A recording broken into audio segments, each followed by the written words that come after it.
The third principle of strategy that we'll cover is called the principle of mass, also known as the principle of concentration.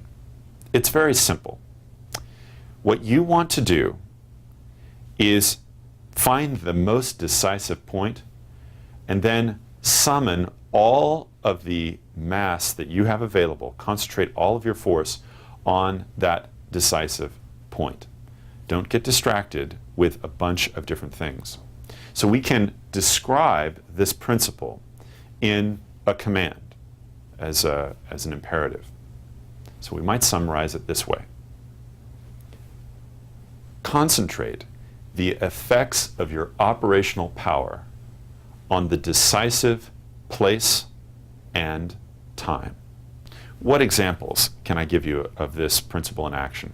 Well, first, let's consider the example of Major General Claire Chennault, who was training combat pilots, before World War II. Before World War II, pilots were taught to dogfight, where you would have one fighter and they would go up against another fighter, and then you have this sort of individual jousting match, and we see who wins. Right? Well, what he realized was, if he wanted to win, the better thing to do was to have two planes attack one. Now, I know that doesn't seem very fair, right?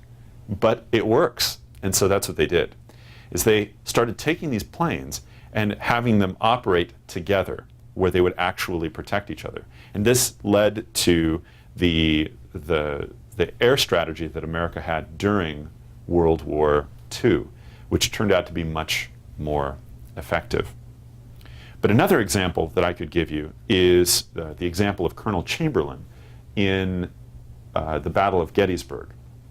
He was a commander in the Northern Army who was told to hold Little Round Top. If you've seen the movie Gettysburg, much of the film actually is focused on Little Round Top.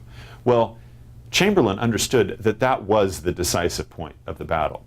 And so what he did is he made sure that he concentrated all of his forces on holding that particular space of ground.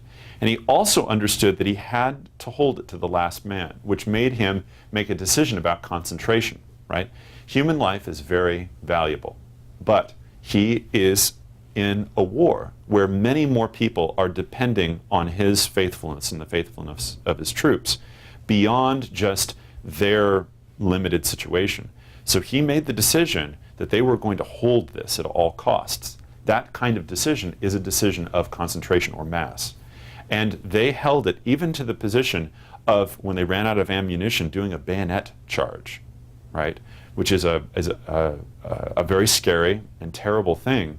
But you can see that the willingness, that the point to which one is willing to go to defend a particular territory is an example of concentration, right? You can't do that with every single situation. You can only do that with decisive points. And if you fail to make the right judgment, you can see how asking people to make sacrifices on things that really are not significant is a terrible destroyer to morale. So make sure that you understand this principle very carefully, not only for yourself in achieving your goal, but also in terms of your own leadership, to make sure that you are summoning the courage of the people who follow you at the right points. And that wisdom on your part is a matter of respect toward them.